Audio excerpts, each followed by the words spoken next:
আল্লাহ মালাকুল মাউত কে বলবেন, মালাকুল মাউত কি অবস্থা? বলবে সব শেষ। মাইয়াব্বা, কে বাকি? মালাকুল মাউত বলবে জিনেরা বাকি, যাদেরকে দেখা যায় না। আল্লাহ বলবেন জিনদেরকেও শেষ করে ফেলো, রুহু কবজ করো। মালাকুল মাউত আজরাইল জিনদের রুহু কবজ করবে। আল্লাহ এবার জিজ্ঞেস করবে, ইয়া মালাকাল মাউত আখবিরনি মাইয়াব্বা, এবার বলো আর কে বাকি? মালাকুল মাউত বলবে, আল্লাহ মানুষগুলো সব শেষ, জিনগুলাও শেষ, এবার বাকি ইবলিস শয়তান। কে বাকি? ইবলিসরেও শেষ করো, ইবলিসও শেষ। আল্লাহ আবার জিজ্ঞেস করবেন, ইয়া মালাকাল মাউতি মাইয়াব্বা, আর কে বেঁচে আছে বলো? মালাকুল মাউত বলবে, আল্লাহ আপনার কথা অনুযায়ী পৃথিবীর সব মানুষের রুহু কবজ করলাম, সব জিনদের রুহু কবজ করলাম, ইবলিসের রুহু কবজ করলাম, এখন আছে শুধু ফেরেশতা। আছে কারা? যাও ফেরেশতাদের রুহু কবজ করো। ফেরেশতাদের রুহু কবজ হয়ে যাবে। এবার আল্লাহ জিজ্ঞেস করবেন, ইয়া মালাকাল মাউত আখবিরনি মাইয়াব্বা। মালাকুল মাউত বলবে, আল্লাহ আপনার কথা মতো ধরে ধরে সব শেষ, ফেরেশতাও শেষ, 4 জন ছাড়া। কয়জন ছাড়া? জোরে বলেন, কয়জন ছাড়া?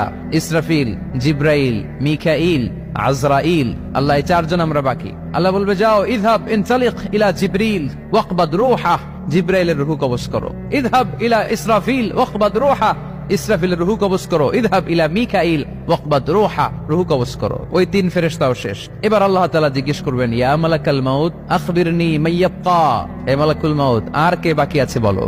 মালাকুল মাউত বলবে, আল্লাহ আপনার কথা মতো মানুষগুলো শেষ, জিনগুলো শেষ, ইবলিস শেষ, আমার বাকি 3 ভাই ইসরাফিল, মিকাইল, জিব্রাইলও শেষ, শুধু আমি, শুধু আমি। আল্লাহ বলবেন, কেউ নাই? মালাকুল মাউত বলবে, না আল্লাহ কেউ নাই। এবার আল্লাহ তাআলা বলবেন, মালাকুল মাউত তুমি তো সবাই রে মারছো, এবার তুমি মরো, এবার তুমি মরো, তুমি মরো। শোনার সাথে সাথে মালাকুল মাউতের কাঁপুনি ছুটে যাবে, খিচুনি এসে যাবে ভয়ে। আল্লাহ বলবেন, কাঁপুনি দিয়ে তো লাভ নাই, কারণ কুল্লু নাফসিন যায়িকাতুল। রব্বুল আলামিন বলবেন, মালাকুল মাউত কেঁদো না, এটাই দুনিয়ার বিধান, আমি আল্লাহর দেয়া বিধান, এটাই, জন্মালেই মরতে হয়। যাও জান্নাত জাহান্নামের মাঝখানে একটা জায়গা আছে, জায়গাটার নাম হলো আরাফ। এই আরাফের মধ্যখানে যে দাঁড়াও, ওখানে যে মালাকুল মাউত কাঁপতে থাকবে। মালাকুল মাউত বলবে, আল্লাহ সৃষ্টির শুরুতে যদি জানতাম, সৃষ্টির শুরুতে যদি জানতাম সবাইকে মৃত্যুদান করার পরে, রুহু কবজ করার পরে আমাকেও মরতে হবে, তাহলে এই কঠিন দায়িত্বের ব্যাপারে আপনার কাছে ক্ষমা চাইতাম। আজকে আমারও যে ভাগ্য বরণ করে নিতে হবে সৃষ্টির শুরুতে, আমি এটা কল্পনাই করতে পারি নাই। আল্লাহ বলবেন, নো টক, মুত ইয়া মালাকাল মাউত, মর, মরে যা, মুত, মরে যাও। বলার সাথে সাথে মালাকুল মাউতও এক বিকট চিৎকার হাঁকিয়ে মরে যাবে। মালাকুল মাউতের চিৎকারটা সেদিন এত ভয়ঙ্কর হবে, বিষ্ণু ঈসা ইসলাম বলেন, ওই চিৎকারের আওয়াজ যদি পৃথিবীর মানুষেরা কান দিয়ে শুনতে পেত, তাহলে কিয়ামত সংগঠিত হওয়ার জন্য আলাদা করে ইসরাফিলের সিঙ্গার প্রয়োজন হতো না। ওই চিৎকারের আওয়াজে প্রতিটা মানুষ কানের পর্দা ফেটে ওই জায়গায় লাশ হয়ে পড়ে যেত। এবার ডানে বায়ে সামনে পেছনে উপরে নিচে কেউ নাই, একজন ছাড়া। জোরে বলতে হবে, তিনি কে? আল্লাহ তখন পৃথিবীকে একটা ডাক দিবেন, বলবেন, ইয়া দুনিয়া আইনা আনহারুকি, এই পৃথিবী তোর নদীগুলো কোথায়? ইয়া দুনিয়া আইনা আশজারুকি, এই পৃথিবী তোর গাছগুলো কোথায়? বটতলা। ইয়া দুনিয়া আইনাল জিবাল, তোর বড় বড় মাউন্ট এভারেস্ট পাহাড়, আলাস্কা পর্বতমালা, আলপস পর্বতমালা, এগুলো কোথায়? তুর পাহাড় আজকে কোথায়? ইয়া দুনিয়া আইনাল মুলুক, রাজা বাদশারা কোথায়, যারা ক্ষমতার দাপটে পা জমিনে ফেলতে চাইতো না? আইনাল জাবাবেরা, অত্যাচারী স্বৈরা শাসকগুলো আজকে কোথায়? কোথায় আজকে? কোনো আওয়াজ নাই। আল্লাহ তখন হুঙ্কার দিয়ে বলবেন, লিমানিল মুলকুল ইয়াউম, who belongs the kingdom today. Allah চিৎকার দিয়ে বলবেন, আজকে ক্ষমতা কার? আওয়াজ করে বলেন, সেদিন ক্ষমতা কার?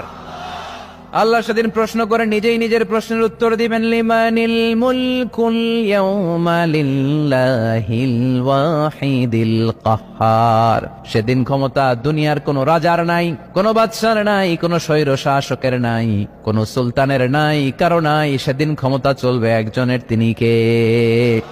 তার নাম হচ্ছে রহমান। তার নাম কি? আরো জোরে বলেন, কি নাম? এজন্য রহমান কারে বলে আজকে চিনতে পারছেন? তার দয়ার শেষ আছে? তার ক্ষমতার কোন কুল কিনারা আছে? তার ধন ভান্ডারে কোনো কমতি আছে? এজন্য লা বিশাইইন মিন নিআমিকা রাব্বানা নুকাযযিবু ফালাকাল হামদ, we don't deny any of your mercy and blessings, all praises to you. Allah তোমার কোন নিয়ামতকে আমরা অস্বীকার করি না। আল্লাহ প্রথমে ধমক দিয়ে বলছেন, এই মানব জাতি আর জিন জাতি, আমার কোন নিয়ামতকে অস্বীকার করবি? আমরা বলি কোনটাই অস্বীকার করি না। সকল প্রশংসার মালিক একজন, তিনি কে? ইমাম বাইহাকি বলেন, আল্লাহর হাবিব সাল্লাল্লাহু আলাইহি ওয়াসাল্লাম ইরশাদ করেছেন, ইন্না লিকুল্লি শাইইন আরুস ওয়া আরুসুল কুরআনি সূরাতু আর-রাহমান। আলেম ওলামারা বলেন, তো আরুস মানে কি? মাশাআল্লাহ, নববধূ। আরুস মানি নতুন বউ, আরুস মানি নতুন বউ, নববধূ। আল্লাহর হাবিব বললেন, লিকুল্লি শাইইন আরুস, সবার একটা করে নববধূ হয়। আর কোরআনের নববধূর নাম সূরা আর-রাহমান।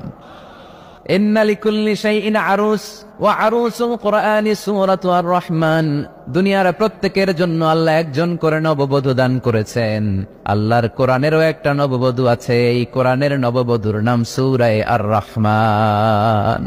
কোরআনের নববধূ, কোরআনের নতুন বউ, কোরআনের নতুন বউ। কেন আল্লাহ এত সূরা থাকতে 114টা সূরা থাকতে আর রহমানকে কোরআনের নববধূ বললেন? এর কারণ নববধূ যেমনি বাসর